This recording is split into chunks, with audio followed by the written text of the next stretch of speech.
parler beaucoup, manger l'argent, voyager beaucoup seulement, mais travailler beaucoup, créer des choses, emploi des jeunes, non, non, non. Les dirigeants africains, les dirigeants sont comme ça. Les grandes gueules. Regardez sur Canalsat TNT un peu partout dans le monde. Merci de faire de nous la radio et la télévision numéro 1 en Guinée. Merci de votre fidélité. Nous décryptons l'actualité chaque jour du lundi au vendredi. Merci à tous de nous regarder à la télévision. Le bureau de l'Ordre national des médecins de Guinée ne serait plus légal. C'est un constat que fait une coalition nationale de professionnels de santé. Tous les ordres professionnels de la santé connaîtraient par ailleurs de véritables problèmes d'organisation. Conséquence, les questions d'éthique et de déontologie dans nos hôpitaux échappent à la vigilance des toubibs eux-mêmes et ne sont mieux gérés par le gouvernement. La coalition ne se limite pas donc au simple constat. Elle invite le ministère de la Santé à organiser le secteur. Si tout va bien, nous aurons en ligne Dr Abdoulaye Kaba, président de la coalition des professionnels de santé, et également professeur Hassan Ba, président de l'Ordre national des médecins. Et cet autre sujet, le viol, serait-il en passe de se normaliser en Guinée? Plusieurs cas sont signalés ces derniers temps et en dépit de toutes les dénonciations faites, les violeurs ne se sentent pas intimidés. Hier, de présumés violeurs donc ont été présentés à la presse et parmi les victimes, une aurait été mise enceinte par son bourreau. La brigade spéciale de protection des personnes vulnérables essaie de lutter en vain contre un phénomène qui bénéficie de la tolérance dans les familles. Adjudant-chef Bernard Tengiano, commandant de la BSPPV. Si tout va bien, nous allons l'entendre également dans cette émission. Les conditions de détention en milieu carcéral en débat. Un jeune sorti de prison la semaine dernière a rendu l'âme à Wanindara dans la commune de Ratoma. La famille soupçonne une mort des suites de sévices corporels qu'il aurait subis à la maison centrale de Conakry. Cette question donc, que se passe-t-il dans nos prisons? Les ONG de défense des droits humains appellent le gouvernement à faire la lumière sur ce dernier cas. Mamadou Ali Oubari, activiste des droits de l'homme, il sera en ligne avec nous depuis Paris. Également Sekou Keita, responsable de communication du ministère de la Justice. Nous allons la voir pour en savoir davantage sur les conditions de détention en milieu carcéral. Les numéros défilent juste en bas de votre écran. Vous pourrez réagir. Nous nous ferons le plaisir de relayer vos réactions pour cette émission dans la deuxième partie, bien entendu. Encore une fois, merci de nous rejoindre au compte des grandes gueules de ce mercredi. Djiba Milimono en studio avec nous ce matin. Bonjour Djiba. Bonjour Madame Yero et bonjour à tous. Bonjour Daouda Mohamed Kamara. Bonjour Madame Yero, bonjour à tous. Jacques Lewa Leno, bonjour. Bonjour Madame, bonjour à tous. Nous commençons donc par cette actualité, investiture du chef de l'État entre menaces du FNDC et présence annoncée des chefs d'État.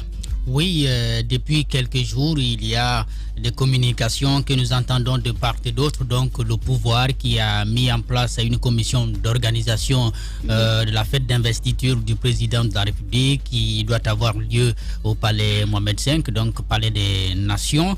Il y a des invitations qui ont été faites à l'endroit des personnalités étrangères. Donc, beaucoup se sont annoncés déjà. On nous apprend une dizaine de chefs d'État pourraient effectuer le déplacement pour la Guinée, la France qui se ferait représenter également par un secrétaire d'État. Donc il y a une mobilisation qui est annoncée à partir de l'international, mais à l'interne, comme on le sait bien que cette présidentielle s'est terminée dans un contexte de crise, l'opposition qui ne veut pas donner carte blanche au pouvoir, au président Alpha Condé qui s'est offert un mandat de plus, a appelé à cette manifestation éclatée, l'a-t-on nommé cette fois. Et la dernière communication du FNDC était de dire aux jeunes qui croient à leur lutte de se mobiliser et trouver toutes les stratégies possibles pour se rendre à Kaloum où l'investiture aura lieu, pour quand même prouver à la face du monde, puisque les personnalités étrangères seront là, qu'il y a certes des gens qui veulent installer un chef d'État dans ses fonctions, mais il y a également une frange de la population qui n'est pas d'accord avec. Donc voilà la situation à laquelle on peut s'attendre dimanche prochain. aussi, il faut le dire clairement, il y a aussi la menace de la part des services de défense et de sécurité qui font comme une sorte de parade dans la ville de Conakry pour dire qui sont là, les agents pour canaliser tout ceci. Et c'est vrai qu'ils sont visibles ces derniers jours un peu partout à Conakry. Daouda Mohamed, à quoi faut-il s'attendre ce jour? Parce que d'un côté l'FNDC, de l'autre côté l'ANAD, et c'est l'UFDG, ses partis alliés, dont l'ANAD, bien entendu, dont on parle. À quoi faut-il s'attendre? Est-ce qu'il y aura quelque chose de nouveau sous le ciel? Parce qu'on a vu tellement de situations. On attend bien de savoir quelle va être la nouveauté que les militants et sympathisants, aussi bien de l'UFDG, de l'ANAD que du FNDC vont nous offrir ces jours. Et quand on dit manifestation éclatée, je crois que ce n'est pas la première fois que ce terme, bon, peut-être le terme il est nouveau, mais la stratégie, l'action elle-même, elle n'est pas nouvelle. On a vu ici, quand on invite les gens à la résistance active, la résistance active, ça amène un peu à la manifestation éclatée. Levez-vous dans vos quartiers, devant vos maisons, devant vos ronds-points, et regroupez-vous et montrez que vous n'êtes pas d'accord avec tel ou tel. Donc, éclater, c'est le terme nouveau, mais l'action elle-même, elle demeure. Et aujourd'hui, quoi il faut s'attendre? Il faut s'attendre à d'abord, si les militants et sympathisants de ces différentes factions acceptent de répondre positivement à cet appel, et là on peut bien dire qu'on s'attendrait à des altercations, mais aussi à des violences qui peuvent conduire à des morts, parce que on y est habitué. On ne le souhaite pas. On ne le souhaite pas. Non, on ne le souhaite pas, mais on en a trop vu, mais ce sont les mêmes effets conduisent aux mêmes les mêmes causes conduisent aux mêmes effets. Donc c'est un peu cela. Il faut aujourd'hui, j'ai bien aimé d'ailleurs la sortie de certains parmi eux quand ils disent que il faut revoir aujourd'hui les stratégies, parce que en ce qui concerne les manifestations des rues, on en a vu depuis 2011 jusqu'à maintenant. Qu'est-ce que ça a concrètement donné qui satisfasse les organisateurs? Je crois que... Mais la question qu'on se pose, de quelle autre marge de manœuvre disposent les opposants? Non. Principalement aujourd'hui, ce sont des hommes mûrs, ce sont des acteurs politiques qui ont de l'expérience, à mon entendement, qui ont de l'expérience. Ils ont besoin de faire travailler leur tête. Ce n'est pas à nous de leur dire voilà ce que vous devez faire. Et nous ne sommes pas... On peut faire des suggestions, on est des analystes. Nous ne sommes pas des militants. Nous ne sommes pas des militants, nous ne sommes pas des partisans. On est des analystes. Nous sommes des analystes. On n'est pas des militants dans ce studio. Autant on analyse l'actualité, on peut peut-être faire des propositions de sortie de crise. On en a fait. Justement, c'est la question que je te pose. Qu'est-ce qu'on peut faire en pareille circonstance? On en a fait, mais ils ont trouvé que ce n'est pas efficace. On a demandé, parce que même la guerre la plus fratricide, c'est à trouver solution autour de la table. Maintenant, de là à savoir, est-ce que les dialogues qui sont organisés... Est-ce que les contenus des dialogues...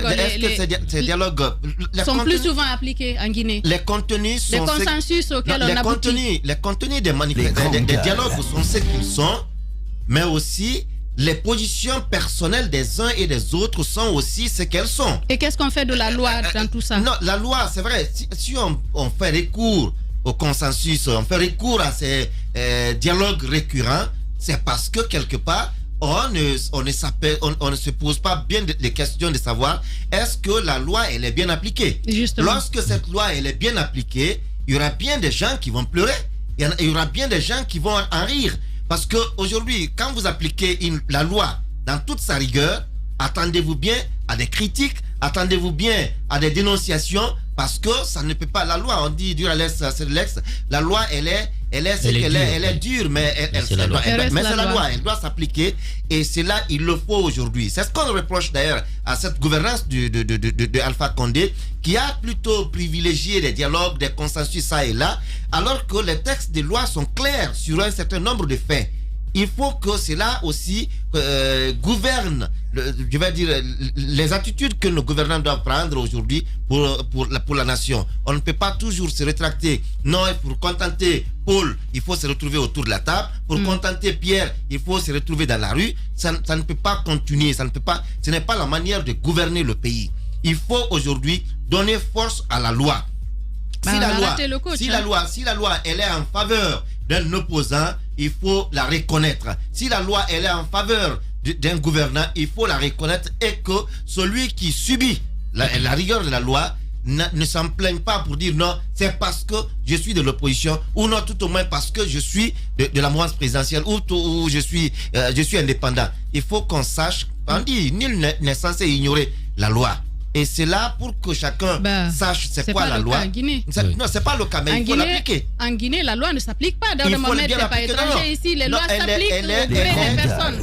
Le problème à ce niveau, quand on dit la loi ne s'applique pas, c'est lorsqu'elle ne nous arrange pas qu'on dit qu'elle ne s'applique pas. Lorsqu'elle nous arrange, on dit qu'elle est bien appliquée. Il faut qu'on sorte de cela dans ce pays, que chacun accepte de lire la loi dans son contexte réel pour se mettre dans la dynamique du respect de la loi. L'origine de ce combat, Djiba Milimono, c'est quand même tout est parti de cette volonté de modifier la Constitution, mais aussi d'aller à ce troisième mandat. C'est pour cela que je dis le coach est déjà raté. Qu'est-ce qu'il faut faire pour stabiliser le pays, pour avoir une nouvelle dynamique, pour parler développement, parler économie, parler éducation, que de parler de mobilisation, de manifestations politiques, de perte en vies humaines? Qu'est-ce qu'il faut faire? Alors, merci pour la question, Madame Hiro. Vous savez ce qui est en train de se passer aujourd'hui, cette manifestation qui est annoncée, je pense que ce sont les conséquences, comme vous l'avez dit, de cette posture du chef de l'État par rapport à ce troisième mandat, puisque c'est l'élément déclencheur de tout ça.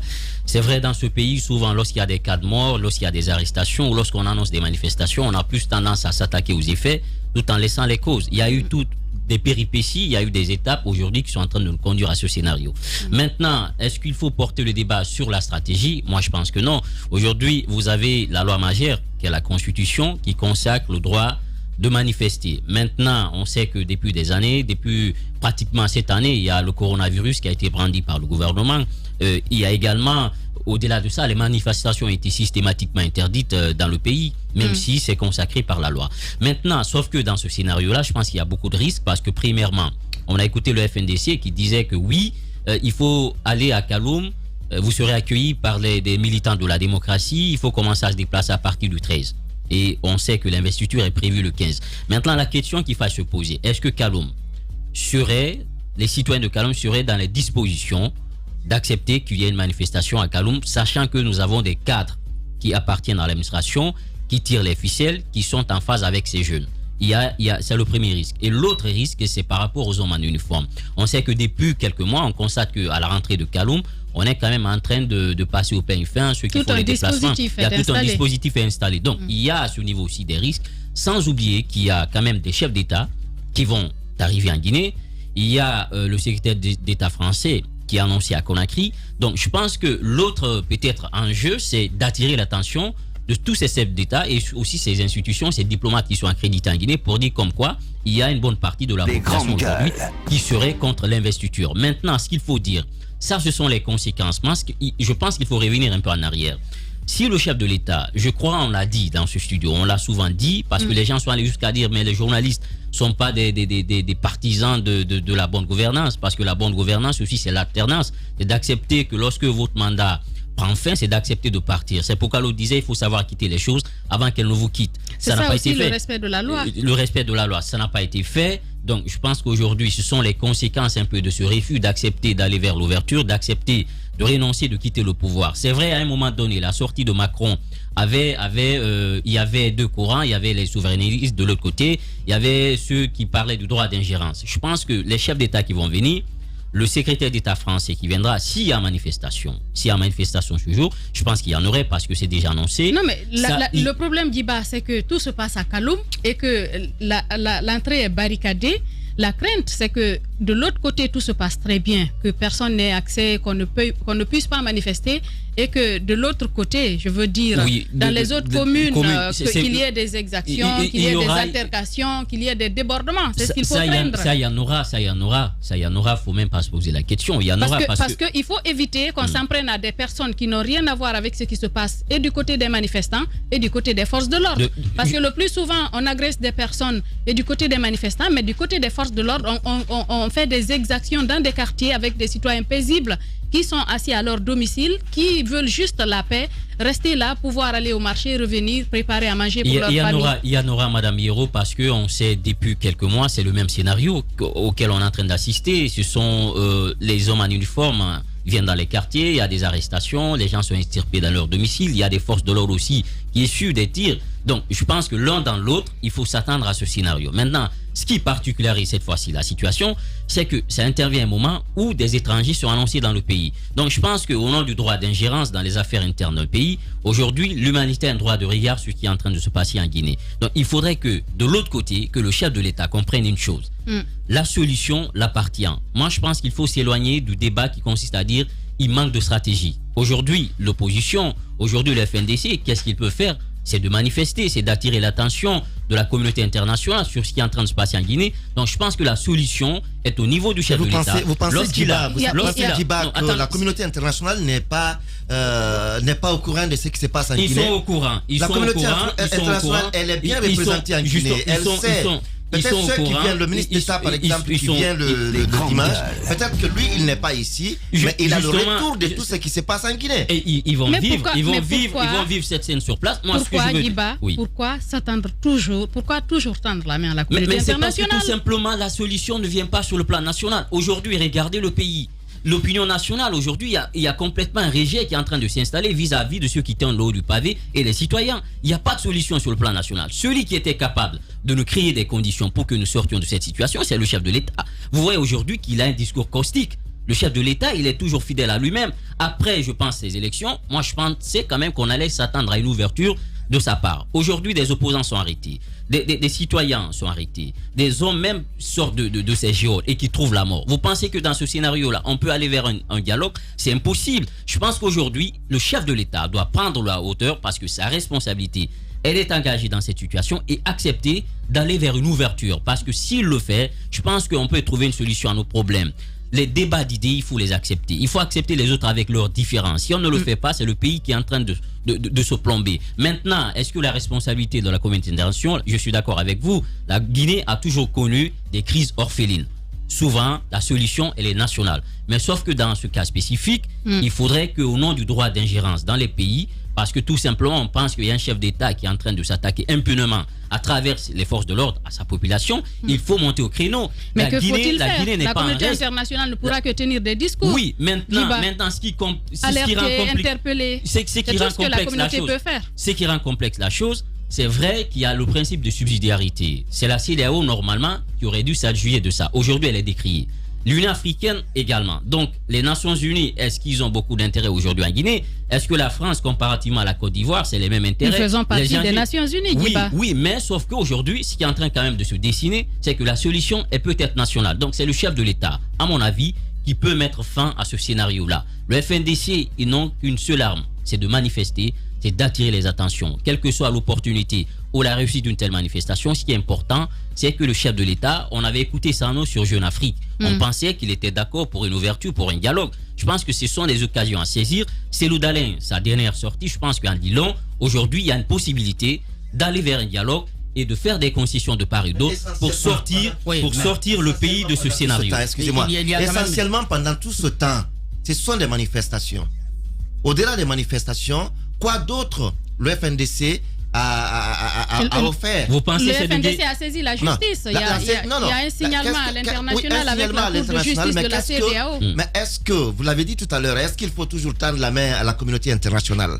Au-delà des manifestations qui ont conduit à des morts de jeunes, qui ont arraché des jeunes âmes aux différentes familles. Non, ce n'est pas la question. Ce n'est pas la question qui a tué.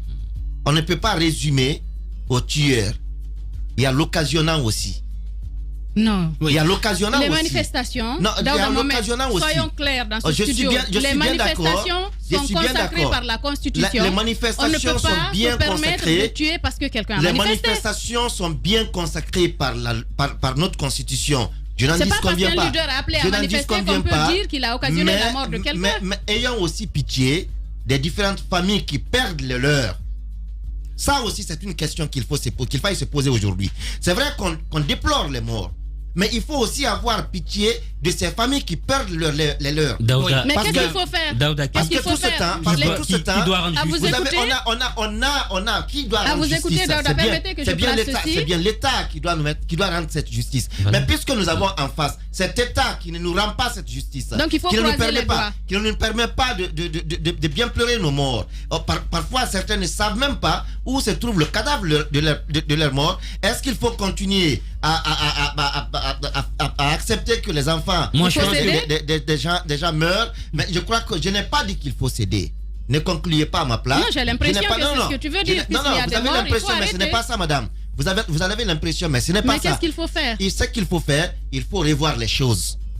Aujourd'hui, les manifestations ne sont pas l'ultime moyen à la disposition et du FNDC et de l'UFDG pour trouver solution aux problèmes auxquels nous faisons face aujourd'hui. Qu'est-ce que vous voyez d'autre? Il faut revoir, je l'ai bien dit à l'entame, ce sont des grands garçons qui analysent bien. Moi, je pense que vous posez mal le débat. Peut-être qu'on Non. pouvait dire qu'il Non, faut vous ne pouvez canaliser. pas On penser revient à vous. que je pose mal le débat. On revient à Peut-être vous, que je ne Daouda. le dis pas dans vos termes, mais aujourd'hui, il faut que nous renoncions à un moment donné à des manifestations des rues parce que Vous si revenez en à ce face- que j'ai dit, il faut si- céder. non, je n'ai pas dit il faut céder.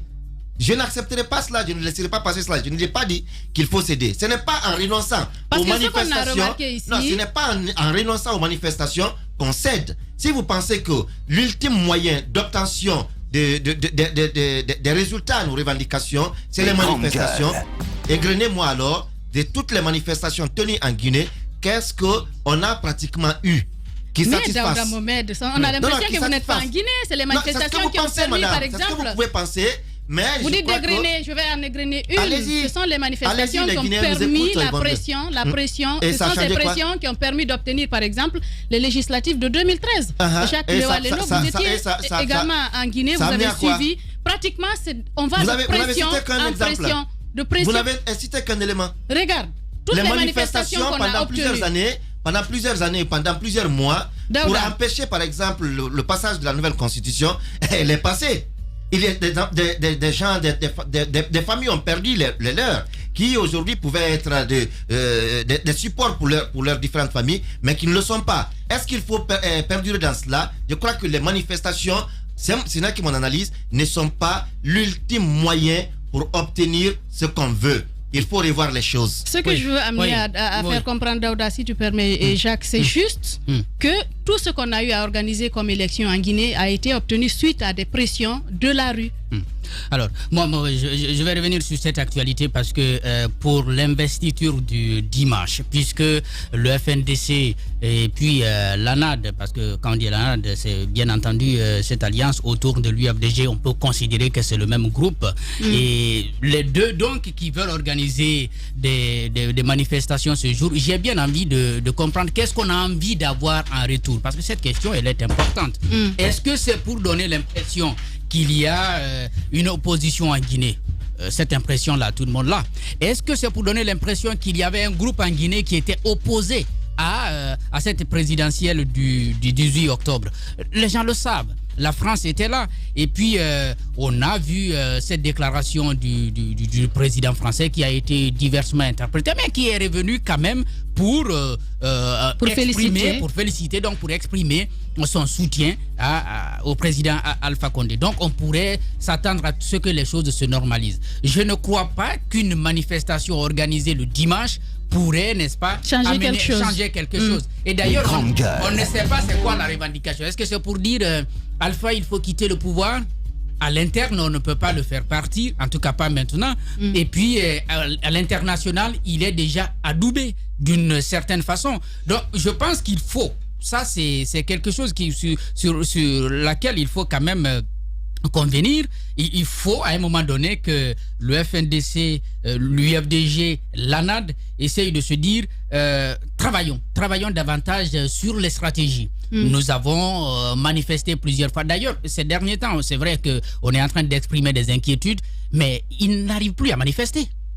C'est vrai, nous sommes inquiets qu'il pourrait sortir le dimanche et puis on pourrait assister à des blessés ou alors à des cas de mort, mais ils n'arrivent plus à manifester parce que tout est barricadé. Tout est barricadé, tout est bloqué.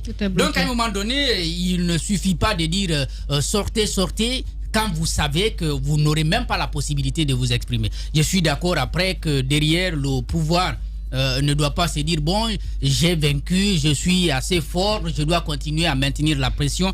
Tant qu'il y aura un petit groupe de Guinéens, même s'il est très petit, qui va continuer à dire je suis opposé et je compte lutter contre le système qui est en place, contre le pouvoir qui est en place, c'est un problème. Et donc au problème, il faut y faire face, et pour trouver une solution qu'il faut, si c'est par le dialogue, il faut y aller. Antoine Kourouma, bonjour. Bonjour Madame Hiro, bonjour à tous. Moussa Moïse également qui nous rejoint, bonjour, bienvenue. Bonjour, Alors, Hiro. Ouais. est-ce que vous pensez également qu'il faut mettre de côté les manifestations qui n'ont rien donné jusque-là, parce que pratiquement depuis l'accession du chef de l'État en 2010 à la présidence de la République, la Guinée a connu beaucoup de manifestations jusque-là. Est-ce que Antoine, vous êtes d'avis avec Daouda Mohamed qui estime qu'il faut scruter d'autres voies, d'autres stratégies? Le sujet, vous connaissez déjà ma position sur la question, mais d'abord il faut dire je ne connais pas ta que position. je suis en retard parce que la Guinée a de nouveaux feux tricolores. Vous le constatez dans les rues et surtout au niveau de la tannerie, les feux désormais s'allument au rouge, au vert. Les panneaux de signalisation. Oui, les feux tricolores. On constate qu'apparemment on n'est pas encore habitué. C'est quand c'est rouge que la plupart des engins... ça partait dans tous les sens ce matin. Voilà, donc, je n'ai pas fait attention. C'est très compliqué. Pour revenir au sujet, Madame Hiro, je disais que vous connaissiez ma position sur la question. Je suis pour le changement de stratégie. À un moment donné, il faut qu'on s'arrête et qu'on fasse un bilan de nos différentes actions. Jusqu'à ce jour, on a pratiquement 10 ans de la gestion d'Alpha Condé. Alpha Condé, tout le monde s'accorde à dire que c'est un homme foncièrement politique qui ne pense pas au développement, mais plutôt à neutraliser son opposition. De sa date d'installation jusqu'à ce jour, on a assisté à des centaines de manifestations, mais qui jusque-là n'ont pas produit de bilan probant. À un moment donné, on ne peut pas tout le temps encourager la même chose et ça donne un résultat différent. Pour moi, l'opposition doit revoir sa méthode. La fois dernière, j'ai dit que le fait que l'État interdise les manifestations est une façon de sauver la face à l'opposition. Il faut dire clairement les choses à ce jour. Les citoyens, pour la plupart, on a l'impression qu'ils sont lassés des multiples manifestations. Le constat qui est fait, c'est quoi? Lorsqu'il y a appel à manifester, aujourd'hui, les gens ne sortent pas pratiquement. Même quand on n'interdit pas de marcher, on ne sort pratiquement plus. Les journées vivantes sont plus animées à Conakry et dans les villes environnantes. On constate que les citoyens ne répondent plus favorablement aux appels des opposants. Il faut dire que le Guinéen vit au jour le jour. Justement, s'ils ne sortent pas, il y en a qui, quand ils ne sortent pas, ils ne peuvent pas gagner à manger. Justement. Le FNDC, sa dernière manifestation remonte à une date à laquelle je ne me rappelle pas du tout. Elle date à une époque où l'UFDG appartenait encore au FNDC. Et je ne crois pas qu'elle ait mobilisé du monde parce qu'il y a une sorte de répétition des stratégies qui ne portent plus. On change des appellations, mais ce sont les mêmes actions. On parle de manifestations perlées, on parle de manifestations éclatées et tout cela. Les termes certes changent. Ça appartient au syndicat, je crois. Le grève perlée. Il y a eu tellement de mots. C'est le syndicat qui a utilisé ces mots, Antoine. Pas l'opposition. Au syndicat leurs mots. Au FNDC également, je lui renvoie son mot de, je sais pas, c'est manifestation éclatée ou je sais pas quoi. Il y a eu résistance active et permanente. On a tellement utilisé de mots. Les citoyens ne comprennent pas ce que ça signifie. Peut-être que ça fait partie des stratégies dont vous parlez. Mais qui ne portent pas. La réalité, c'est quoi sur le terrain? Il y a très souvent des conséquences fâcheuses. À un moment donné, il faut qu'on se dise, on a appelé à manifester. Certes, on accuse l'État de tuer nos citoyens, nos manifestants, mais à notre niveau, c'est quoi notre part de responsabilité? Parce qu'on ne peut pas tout le temps peindre en blanc ceux qui appellent à manifester quand on sait qu'ils sont à l'origine des manifestations. Si on pointe du doigt l'État, qui pour moi a la puissance publique, qui parfois reprime dans le sang les manifestations, il faut qu'on pointe du doigt ceux qui appellent à manifester, qui pour moi sont autant responsables. On ne peut pas tout le temps dire de sortir. On tue des gens par dizaines, parfois par centaines, et qu'on appelle tout le temps au même mot d'ordre, sans qu'il y ait de changement véritable. Aujourd'hui, il faut clairement dire les choses. Est-ce que vous trouvez normal qu'à l'appel d'une manifestation, Antoine, Madame Hiro, à supposer qu'on manifeste, regardez en France, quand vous voyez les mouvements syndicaux, non, les mouvements syndicaux en France, les gens sortent pratiquement, tout le temps, ils sont dans la rue, en train de manifester. Les mouvements sociaux, est-ce que vous entendez parler de perte en vies humaines? Non, mais c'est différent, Madame Hiro. Pourquoi c'est différent? Le niveau qu'a atteint la France et le niveau On s'inspire toujours de la France, Antoine. Non, on s'inspire peut-être de la France, mais on est à un quand niveau... c'est bon, quand ça nous arrange. L'écart, il est tellement grand. Les mentalités le ne sont pas les respect, mêmes. le droit humanitaire international, on se sert de la même chose. Voyez simplement la dans façon un dont état de droit, en démocratie, la manifestation est permise, elle ne devrait pas conduire à des pertes en vies humaines. C'est bien beau de comparer, mais en France, on ne tue pas un policier en le lynchant. Je n'ai pas encore assisté à ça. Et justement, qu'est-ce qui fait ça? Non, je vous établis la différence. C'est que les mentalités ne sont pas les mêmes. En France, les citoyens ont une certaine maturité dans les façons de faire. Qui doit servir d'exemple? Le constat sur le terrain, il est complètement différent. L'État en Guinée n'est pas un exemple à suivre. L'État reprime sa population, nous le savons. Mais lorsqu'on fait un constat de la sorte, qu'on se dit que l'État n'est pas là pour nous protéger, au contraire, pour faire en sorte que les citoyens paient de la vie, il faut qu'on s'arrête. Donc il faut s'arrêter. Je vais juste dire une chose avant Moïse. Je vais juste dire une chose. Lorsque nos stratégies ne payent pas, il faut les changer. Les manifestations, pour moi, à ce jour, ne sont pas la solution. Je vais vous dire parce qu'à un moment donné, elles contribuent à faire perdre des vies inutilement. Ce n'est pas possible. Je me demande qu'est-ce qu'on fait du pacte social entre ceux qui nous gouvernent et les citoyens. Normalement, il est de la responsabilité de nos dirigeants de nous protéger dans des situations pareilles. Moi, je pense que le problème, ce n'est pas le fait de manifester. C'est la gestion de la manifestation qui pose problème. À un moment donné, si on estime que des citoyens pensent que des exigences ne sont pas respectées dans un pays, il faut tout simplement accepter les manifestations et les canaliser. Tout le temps. Et les canaliser. Mais nous sommes dans la démocratie. On a souscrit à cela. On a souscrit à cela, Antoine. Moi, je pense que le problème, c'est la gestion que l'on en fait. Ce n'est pas la manifestation en tant que telle. Ce n'est pas la manifestation en tant que telle. Ce n'est pas la manifestation en tant que telle. C'est la gestion que l'on en fait. Si dans un pays, on a souscrit à la démocratie. Si dans un pays, on a ratifié des conventions, il faut accepter le principe. Parce qu'on dit que la démocratie, c'est le moins bon des bons gouvernements et le moins mauvais des pires. Si on a accepté de souscrire à cela, il faut accepter que les gens manifestent. Moi, je pense que le problème, ce n'est pas la manifestation en tant que celle, c'est la gestion de cette manifestation.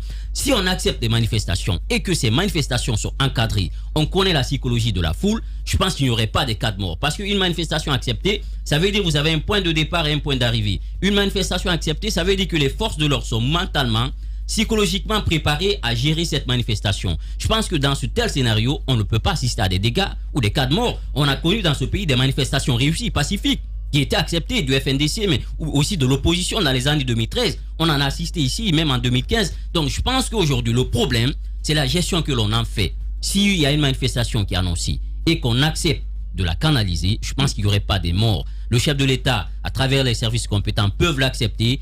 Les citoyens peuvent manifester autant qu'ils peuvent, ou autant qu'ils veulent. En termes d'apport. Moi, je veux tout simplement vous dire une chose. Il faut être conciliant à un moment. Il faut être conciliant. Acceptons de canaliser les manifestations. Il n'y aurait pas de cas de mort. Ce n'est pas de gaieté de cœur dans un pays qu'on organise des manifestations. On ne le souhaite pas. Mais si c'est l'arme qui est offerte, mais si c'est l'arme qu'on offre aux citoyens, il faut les accepter. On s'écoute, Antoine. C'est la Constitution qui le reconnaît, c'est pas nous. Mais c'est pas de la pagaille. On va à cette investiture, Moussa Moïse Silla. Et donc, il y a ces manifestations qui sont également en vue. On se dit que c'est la même chose, c'est la même ritournelle. Nous vivons toujours la même chose. Qu'est-ce qu'il faut faire pour ne pas que nous vivions la même chose ce jour et les jours à venir? Donc, les contestations nées au lendemain de la présidentielle s'invitent donc à l'investiture du chef de l'État. C'est vrai, ceux qui pensent que c'est inopportun de manifester un tel jour parce qu'ils trouvent que le jour est solennel à tel point de vue que le pays reçoit tout de même des personnalités, non pas des moindres du continent, des chefs d'État, des premiers ministres qui vont donc venir en Guinée pour assister à l'investiture du chef de l'État à son 4e mandat à son 3e mandat de la 4e République, parce que c'est un peu difficile quelquefois. Mais qui vous dit qu'il n'a pas cette envie aussi? Alors donc je trouve que ce jour est tellement solennel aux yeux de ceux qui défendent cette thèse qu'ils se disent qu'on ne peut pas ce jour-là montrer une image de la Guinée balafrée, une image de la Guinée déchirée par ces contestations internes, une image de la Guinée complètement divisée par une crise politique et sociale. Mais je veux faire rappeler tout de même que dans les pays dits démocratiques, lorsque dans ces pays-là, on reçoit des chefs d'État qui viennent d'entités de pays également où les droits de l'homme sont brimés, où il y a des violations, des exactions contre les populations civiles. Lorsqu'on reçoit ces chefs d'État dans ces pays, eh bien, ce moment solennel est utilisé par la société civile, par les ONG, pour brandir aux yeux du monde, puisque les caméras sont là, pour dire vous venez ici, mais vous ne venez pas en terre conquise. Nous sommes au courant des exactions que vous commettez contre vos populations, nous sommes au courant des injustices dans votre pays, les arrestations arbitraires contre vos opposants, les emprisonnements à n'en pas finir. Eh bien, nous manifestons contre cela. Qui n'a pas vu ces pancartes-là autour de la Maison Blanche lorsque les chefs d'État sont reçus? Qui n'a pas vu ce qui s'est soulevé au sein de l'opinion publique française lorsque le président Macron a décidé de dérouler le tapis rouge à Al-Sisi? Qui n'a pas vu tout cela? C'est pas tout le monde qui a dit en France, si, il peut venir. Ils ont dit qu'Al-Sisi est un dictateur, donc on a sorti cela. Donc à des moments solennels, face à une politique exclusionniste, face à un État qui fait beaucoup plus dans l'oppression contre les populations civiles, et dans le fait qu'il y a une absence totale de dialogue entre le gouvernement et l'opposition, parce que quand même la promotion du dialogue social et politique, c'est l'initiative du gouvernement. Face à une telle situation, vous voulez que les opposants n'utilisent pas les caméras du monde pour crier sur le toit de l'humanité qu'il y a des problèmes en Guinée? Moi, je me pose cette question.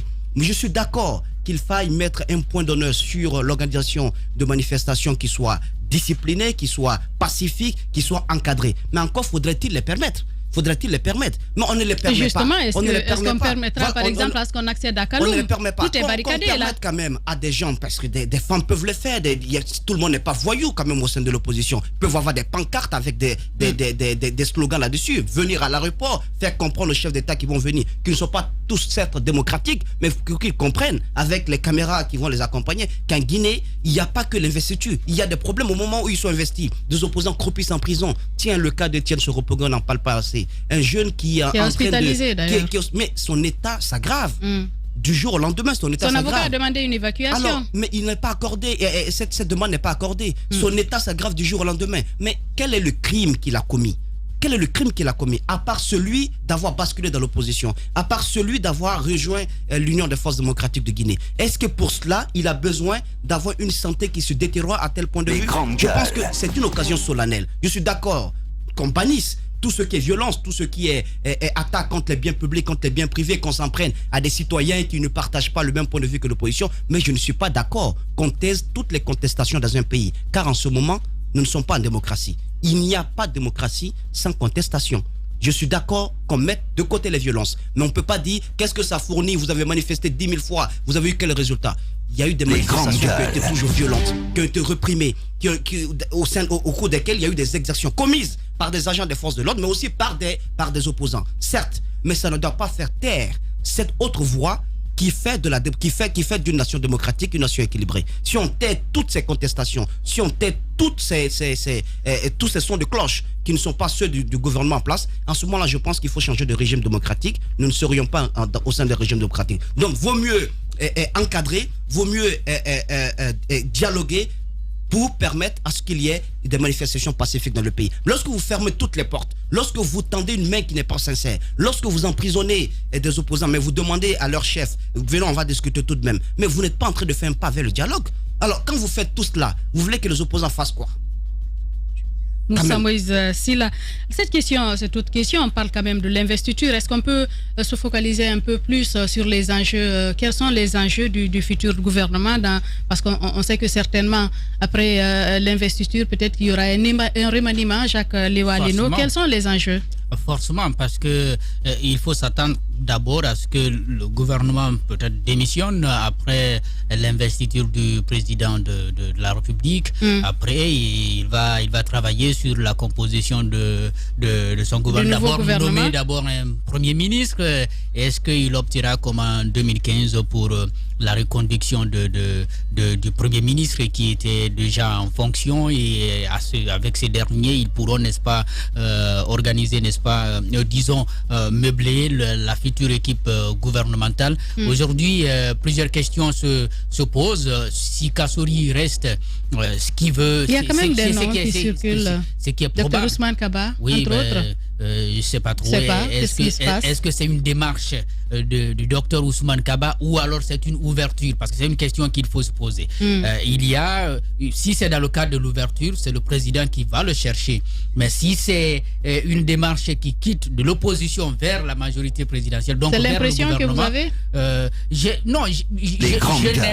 n'ai pas la maîtrise de la situation, mais je n'ai pas l'impression que c'est une ouverture du président vers l'opposition. En tout cas, pour le moment, il n'a pas tenu ce type de discours.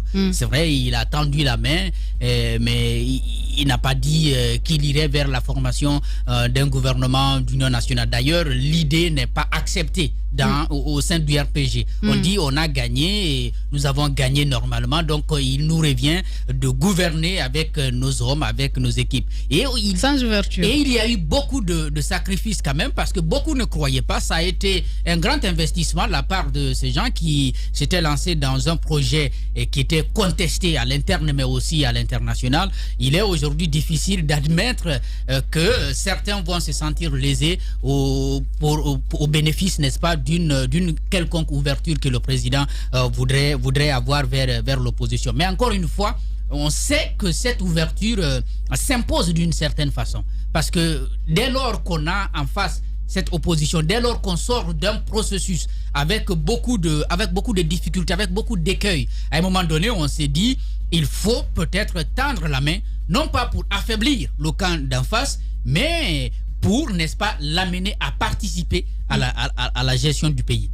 Donc les enjeux aujourd'hui, c'est de voir, est-ce que le président va opter pour cette ouverture, en trouvant des expériences, en trouvant des cadres au sein de l'opposition, de nouvelles personnes, pour appartenir à la prochaine équipe, ou alors il va se dire, je suis le vainqueur, je gouverne, et puis qu'on puisse juger le RPG et non pas une équipe cosmopolite, mosaïque, composée de plusieurs formations politiques. Les grandes gueules. Alors, Daouda Mohamed, est-ce que vous pensez la même chose, qu'il pourrait ne pas y avoir d'ouverture? Il y a quand même des noms qui circulent, notamment Dr Ousmane Kaba, Dr Faya Milimono, entre autres. C'est des choses qui se disent dans les coulisses. Et généralement, les rumeurs en Guinée peuvent se concrétiser. Est-ce que vous pensez qu'il y aura une certaine ouverture également? Bon, moi, quand j'entends parler de ces noms, pratiquement, ça ne me dit pas grand-chose. Parce que je sais, même les journalistes, quand vous parlez parfois, on vous classe dans un camp, même si vous êtes en train de dire une certaine vérité.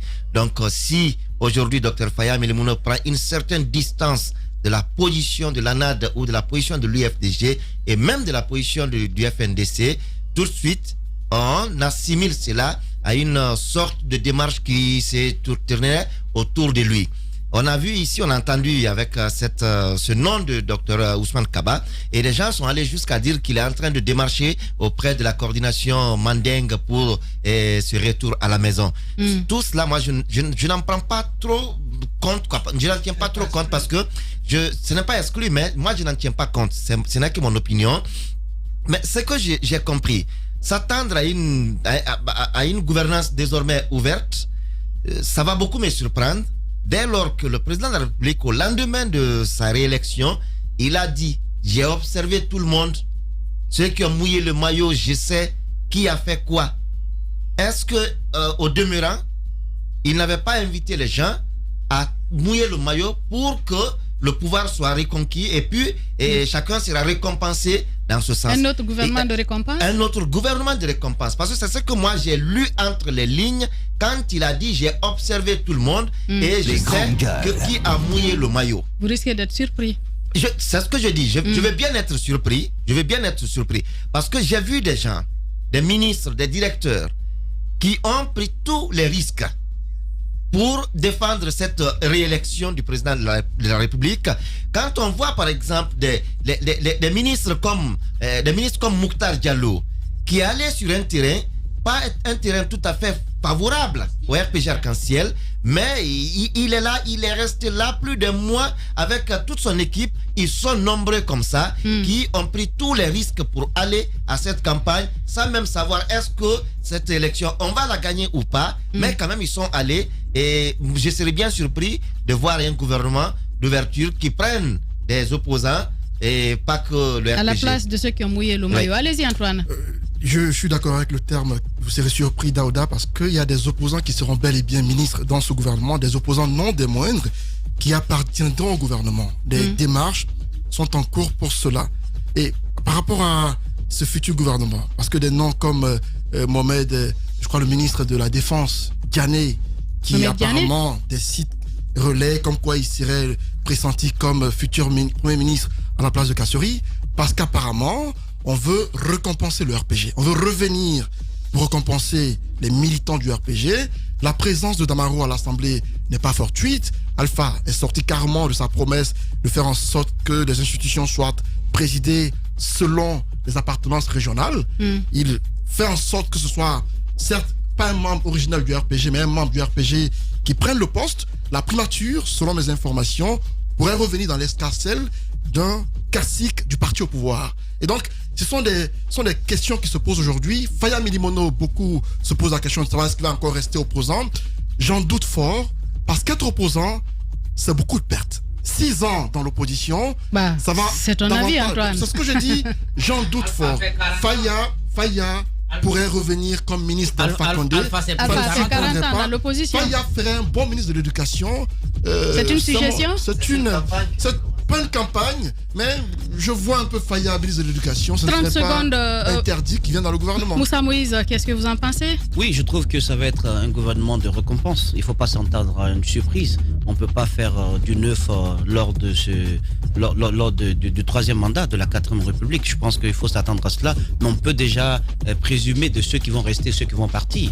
De ceux qui vont rester, je pense par exemple que la tête à la primature ne changera pas, parce qu'il est considéré comme une Bastille imprenable qui a pu mettre fin à des contestations sociales et politiques dans ce pays. Donc une sorte de caution politique auprès du chef de l'État qui le garde pour cela, même si on sait que le RPC, qui est vraiment le RPG originel, mais la pression, voit en lui une sorte de quelqu'un qui occupe un poste qui doit normalement revenir à ceux qui sont du RPC. Mais qu'à cela ne tienne, le président sur le plan politique, dans ses calculs, il le garde pour c'est sa gestion de tout ce qui s'est passé dans ce pays, qui aurait pu quand même coûter beaucoup de choses au président s'il n'avait pas été là. Moi, je trouve aussi qu'il y a des ministres qui vont aussi rester.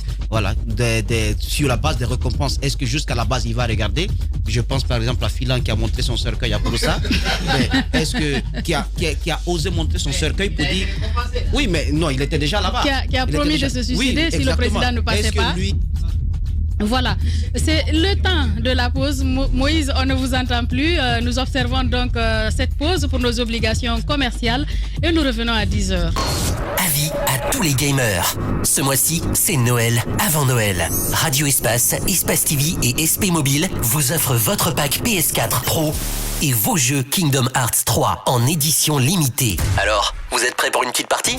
Radio Espace, Espace TV et SP Mobile vous offrent votre pack en édition limitée. Console PS4 Pro et le tout nouveau Kingdom Hearts 3. Voyagez à travers divers mondes avec des personnages Disney Pixar cultes pour surmonter toutes les épreuves et tenir tête aux ténèbres qui menacent leur monde.